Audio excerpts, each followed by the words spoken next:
David Issartial, bonjour. Bonjour. Vous êtes directeur général des services au sein de l'agglomération de Dreux. On est ravis de vous accueillir sur cette conférence nationale photovoltaïque qui aura lieu le 1er décembre prochain. Vous allez intervenir sur une table ronde qui est dédiée aux avantages d'une installation photovoltaïque en autoconsommation. Vous allez d'ailleurs nous donner un exemple dans un instant, mais d'abord, on dit souvent qu'il faut une volonté pour engager une commune ou une agglomération sur ces enjeux énergétiques et notamment l'énergie solaire. Est-ce que vous pouvez nous en dire plus ?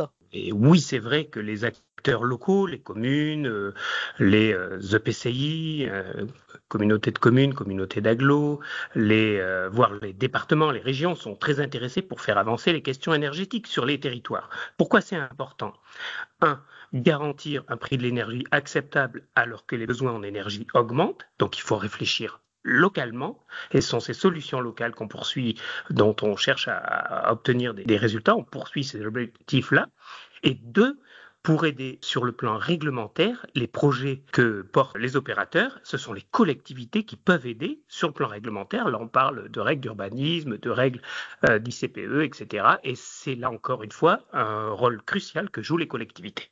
Et on le dit souvent, et c'est pour ça qu'on voulait aussi les mettre en avant sur cette conférence. Lors de la conférence, vous allez citer 3 exemples. Mais alors, on n'est pas là pour tout dévoiler, parce que l'objectif aussi, c'est de donner envie à travers ce podcast de venir à cette conférence nationale. Mais il y a un exemple dont on peut déjà parler, c'est celui d'une médiathèque qui est classée monument historique, de votre médiathèque. Est-ce que vous pouvez nous parler un peu de ce projet ? Et je suis beaucoup intervenu dans différentes communes et différentes agglos, et je vais vous parler d'une médiathèque qui n'est pas un monument historique, mais qui est dans le cône de vue d'un monument historique un Il faut petit le peu connu, préciser. dont je vous parlerai. Et ce projet qui a visé à mettre en place un programme ENR sur ce bâtiment-là, pour satisfaire aux obligations du décret tertiaire, eh bien, est un projet de mix énergétique avec de l'éolien, de la géothermie de surface et aussi, bien sûr, du photovoltaïque. C'est le thème de notre conférence.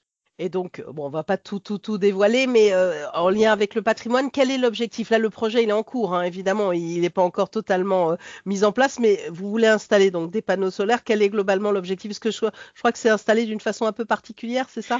Effectivement, on profite du fait que le bâtiment est au-dessus d'un parking qui lui-même est entouré d'eau, et donc de façon à bénéficier d'un programme de géothermie de surface, tout en déployant en superstructure une installation photovoltaïque qui permet de satisfaire aux exigences du décret tertiaire, donc de consommer moins, mais aussi de réhabiliter et pendant qu'on y est, de peut-être donner un coup d'œil nouveau à ce bâtiment qui, je le rappelle, et sous périmètre des monuments historiques.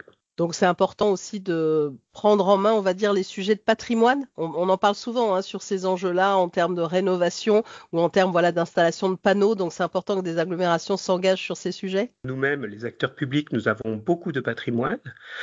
C'est pour une bonne partie, c'est vrai, du patrimoine historique, du patrimoine qui doit être préservé. C'est une richesse, c'est une chance d'avoir ce patrimoine, mais c'est aussi une contrainte et une approche peut-être différente qui doit être déployée.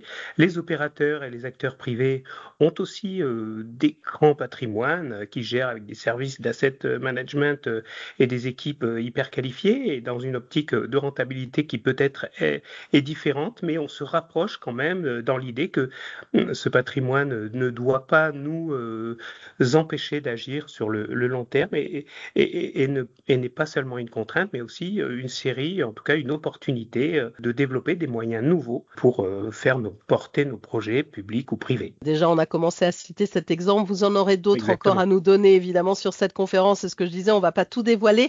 Et toujours la question classique que je pose à la fin du podcast, puisqu'on est là, comme je disais, pour donner envie de venir le 1er décembre au siège de la BPCE pour vous suivre et vous écouter et tous nos intervenants. Pourquoi est-ce que c'est important, à vos yeux, de participer à cette conférence nationale photovoltaïque ? Pour nous, les acteurs publics, on considère, en tout cas c'est ma réflexion, mais nous sommes nombreux à considérer que l'acteur public est un peu un ensemblier qui aide les porteurs de projets, les opérateurs économiques à développer les leurs. Et dans ce rôle d'ensemblier, on doit dialoguer, s'entraider pour faire aboutir les projets, tant sur le plan réglementaire, j'en ai parlé, que sur le plan de l'équation économique et foncière qui est à trouver. Et il me semble qu'avec un bon partenaire partenariat public et privé, on peut être à même de faire accoucher ces projets et c'est pour le bien commun.